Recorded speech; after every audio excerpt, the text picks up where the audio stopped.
Well, good afternoon. It's my great honor on behalf of the President and the First Lady to welcome you all to the White House. This is a distinguished group of American leaders, governors and members of Congress, and members of our cabinet. And we're grateful to have you all here.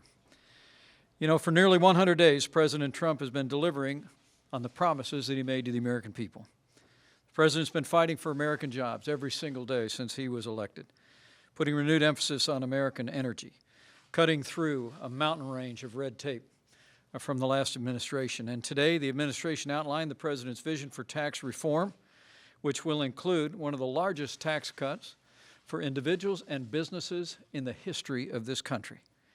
Thanks to the President's leadership,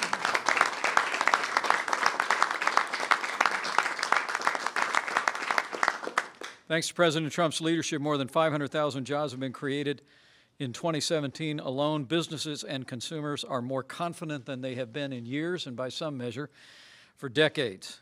It is truly extraordinary. In a word, President Trump has simply been in the promise-keeping business since Inauguration Day. He signed 28 bills into law, the most of any president since 1947, and he'll have signed some 30 executive orders in his first 100 days, including the action today. Well, and today the President is actually delivering on one more of his promises to the American people. Since day one, President Trump has been working tirelessly to uphold the Constitution and restore the proper balance between the states and the federal government. And that's been especially true with the President's focus on education. And as a former governor myself, I've always believed, as the President does, that education is a state and local function, and that decisions in education are best made by parents and teachers and local administrators. The decisions over our children's schools should be made by parents and local administrators, not by politicians or unelected bureaucrats in a far distant capital. The President believes the same thing, and the efforts that he will take today through this executive order will continue that process of empowering our families, empowering our states to ensure that every child in America has access to a world-class education. And so with a grateful heart, I say on behalf of the 45th President of the United States and on behalf of all those gathered here today, it is my high honor and distinct privilege to introduce to you the President of the United States, President Donald Trump.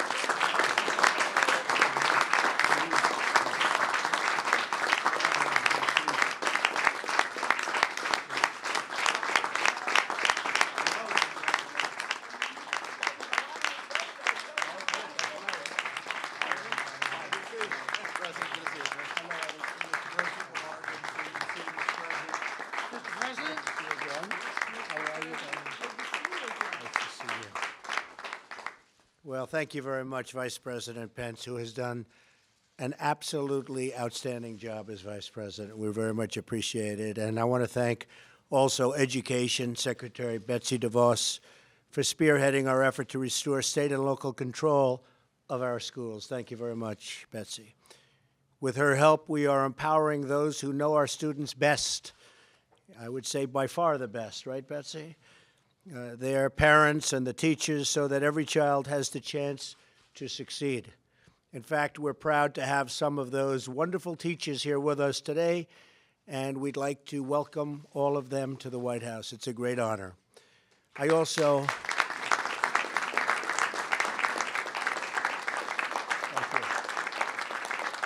Thank you. Thank you very much. I also want to thank members of Congress, local leaders, and governors for joining us here today, including Governor Ivey of Alabama, a new and great governor. He will be fantastic. I've been hearing about you for years in the most positive way, so I'm not surprised that you're governor of Alabama. Congratulations. Tremendous. Governor Branstad, who is soon going to be heading out, I suspect, to a place called China.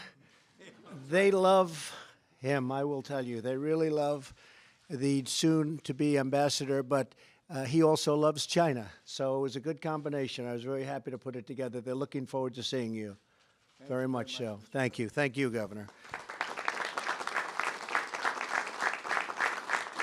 Governor LePage of Maine, Governor Sandoval of Nevada, Governor Herbert of Utah, Governor Meade of Wyoming, We want to thank you all and everyone else for being with us. It's really an honor to have you in the White House.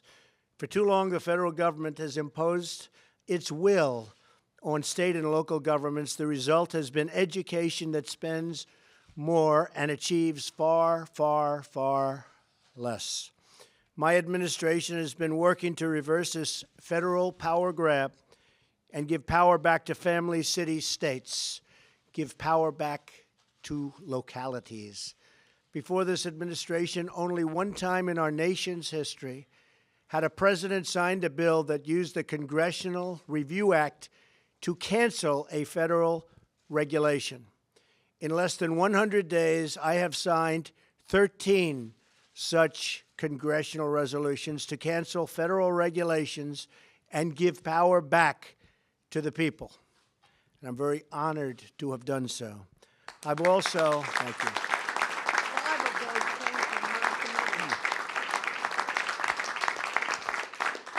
That's true. As you said, 5 have come from your committee. That's exactly right.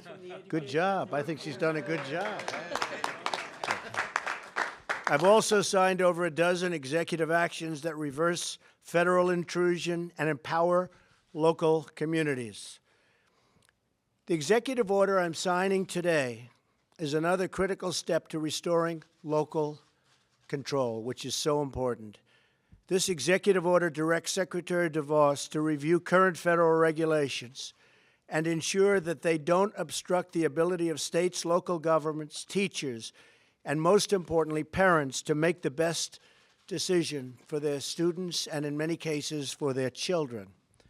Previous administrations have wrongfully forced states and schools to comply with federal whims and dictate what our kids are taught. But we know that local communities do it best and know it best. The time has come to empower parents and teachers to make the decisions that help their students achieve success. That's what this executive order is all about. So important. Thomas Jefferson put it best when he said, "I believe the states can best govern our home concerns." With this executive order and the many actions we have taken in less than 100 days, we are providing our states and communities with control over the matters that are most important to them. Together, we are going to fight to give our children the bright and beautiful future they deserve.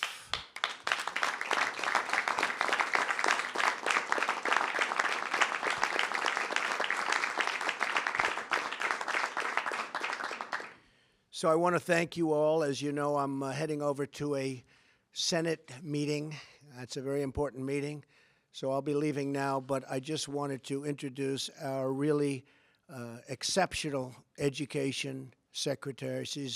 She's caught on, you wouldn't believe it, all of the great things I'm hearing about you, Betsy. I'm very proud. So Secretary Betsy DeVos, thank you very much. Thank you.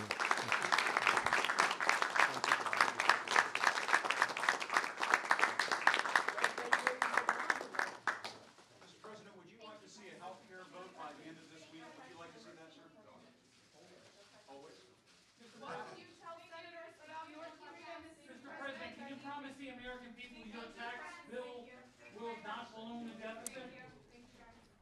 So it has been all of our experience that those closest to the problem are best equipped to solve it. That means empowering parents, teachers, state and local leaders, not the federal government. Time and time again, we've seen that one-size-fits-all policies and mandates from Washington simply don't work. We can't have a cookie-cutter approach to education. Each state and each school have different challenges, and each individual student has unique needs. Our solutions should be as varied as the students we serve. The Every Student Succeeds Act was a good step in this direction, giving flexibility to states to best meet the needs of their communities. We're going to implement this law as Congress intended, not how the previous administration dictated. When we give decision-making power back to states and communities, students benefit. This executive order puts us on that track. So I thank the President for signing this executive order and for his commitment to an education policy that puts students first. It's my honor now to introduce the Governor of the great state of Nevada, Brian Sandoval.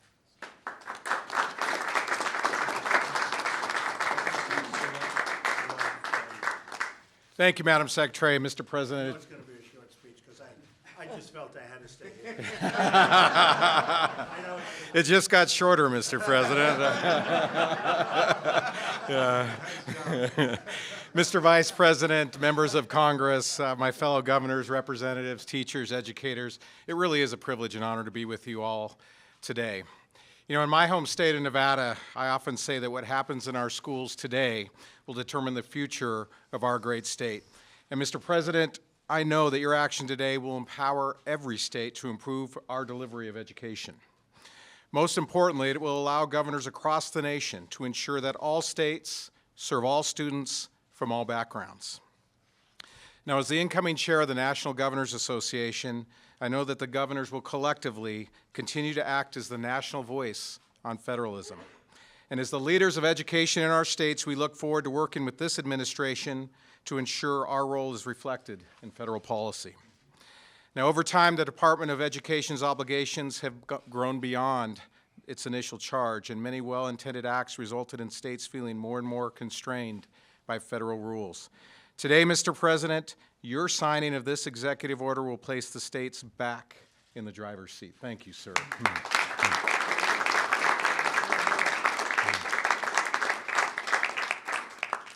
So, Mr. President, again, I'm going to skip a page. You know, Mr. Education for North Korea. Yeah. I like education. This is even better than I hoped for, Mr. President. The Every Student Succeeds Act embodies the vision you have for education and the limited role of the federal government. Mr. President, you have changed the game for the better in the United States of America, and for that, I thank you for your leadership. Thank you, ladies and gentlemen.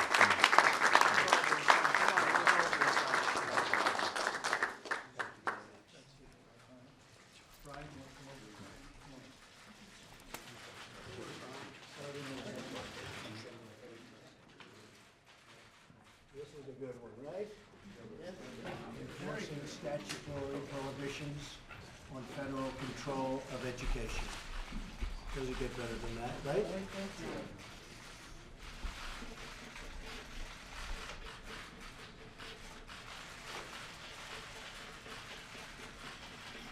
All right, so who should get this pen? Virginia Fine. Or a teacher from Virginia. Yes. You want to do that? Come on. Absolutely.